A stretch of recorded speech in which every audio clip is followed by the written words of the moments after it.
tekstong ating babasahin sa presentasyon na ito ay ang kaligirang pangkasaysayan ng panitikan sa panahon ng aktibismo. Ang panahon ng aktibismo sa panitikang Pilipino ay umusbong mula sa unti-unting pagkamulat ng mga Pilipino sa pang-aapi at pagsasamantala ng mga mananakop. Una, ng mga Kastila at sumunod ng mga Amerikano. Sa panahong ito, nagsimulang lumihis ang panitikan mula sa relihiyosong paksa na kontrolado ng kolonyal na kapangyarihan ay naging instrumento ng paglaban at pagpapahayag ng damdaming makabayan. Ang panitikan ay naging sandata ng kamalayan, ginamit upang ilantad ang katotohanan, pukawin ang damdamin ng mamamayan at hikayatin ang pakikilahok sa pagbabago ng lipunan. Sa paglipas ng panahon, lalo na noong dekada 1960 hanggang 1970, naging mas masining at organisado ang mga akda dahil ang mga manunulat ay edukado at may malalim na pag-unawa sa lipunan. Sa panahong ito, ang mga akda ay may diwang nasyonalismo, tumatalakay sa panlipunang isyu, nagpapakita ng pagtutol sa kolonyalismo at kawalan ng katarungan. Gumagamit ng tuwiran, simple ngunit matapang na wika. Hindi lamang sa nobela umusbong ang aktibismo, kundi pati sa mga tula, maikling kwento, dula, sanaysay at maging sa mga lihim na pahayagan at pulyeto. Ang panitikan ay naging boses ng masa, lalo na ng mga inaapi, manggagawa, magsasaka at mahihirap. Ang panahon ng aktibismo ay tumindi, lalo na noong taong 1970 hanggang taong 1972, kung saan maraming Pilipino, lalo na ang kabataan at mga mag-aaral, ang naging mulat sa mga suliraning panlipunan at pampolitika. Naging aktibo sila sa mga kilos protesta upang ipaglaban ang pagbabago sa pamahalaan. Karaniwang isinisigaw sa mga rally ang tatlong pangunahing isyu. Una, imperialismo, ang pananakop o pagkontrol ng makapangyarihang bansa. Ikalawa, feudalismo, ang hindi patas na sistema ng lupa. At ikatlo, pasismo, ang mapaniil at diktatorial na pamamahala. Ang panahong ito ay nauwi sa pagdedeklara ng batas militar noong taong 1972 na lalo pang nagpaigting sa panitikan ng protesta.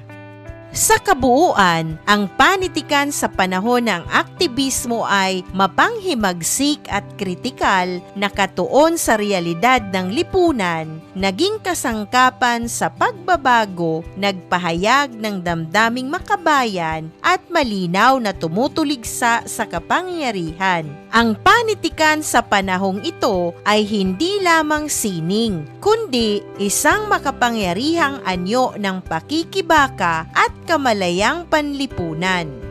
Dahilan upang dumami ang aktibista. Ang ilan ay nakulong at inusig tulad na lamang ni Amado V. Hernandez. Ngunit ang mga manunulat sa panahong ito ay hindi natakot. Lalong tumibay ang kanilang paninindigan. Nagpatuloy sila sa kanilang adhika na magmulat, magprotesta upang ipaglaban ang katarungan at magbigay ng boses sa mga inaapi sa lipunan.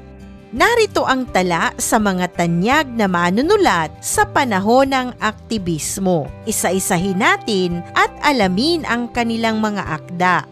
Unang manunulat, si Amado V. Hernandez. Siya ay sumulat ng mga nobela. Ang ilan sa kanyang mga akda ay Ibong Mandaragit at Luha ng Buwaya. Dalawa lamang ito sa kanyang mga naging tanyag na akda. Ito ay may temang pang-aapi sa manggagawa, katiwalian sa lipunan at pakikibaka ng mahihirap. Ikalawa, si Dominador Mirazol. Nagsulat ng maikling kwento. Ang Ang kanyang mga akda ay Mga Halik sa Alabok, kasama sa Mga Agos sa Disyerto ay may mga temang kahirapan, panlipunang abuso at pagkukunwari ng lipunan.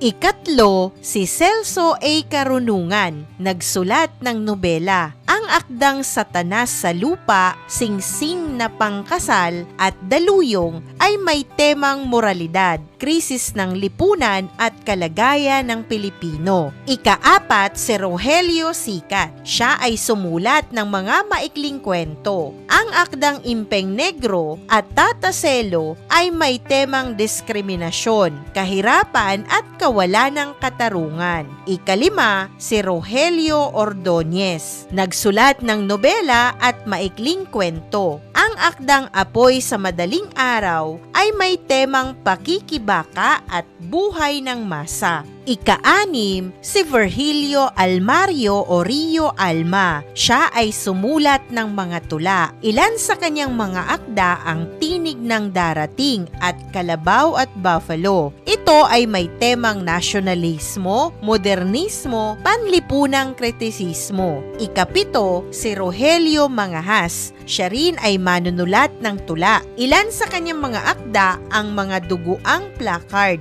Ito ay may temang protesta, pakikibaka at damdaming makabayan. Ikawalo, si Epifanio San Juan Jr. Siya ay sumulat ng mga sanaysay na kritika. Ang akdang Filipina Insurgency at iba pang sanaysay ay may temang Marxismo, kolonyalismo at pambansang pagkakakilanlan. Ikasyam, si Patricio Mariano. Siya ay sumulat ng mga dula. Ilan sa kanyang mga akda ang Anak ng Dagat at Silangan. Ito ay may temang pagmamahal sa bayan at kolonyal na karanasan.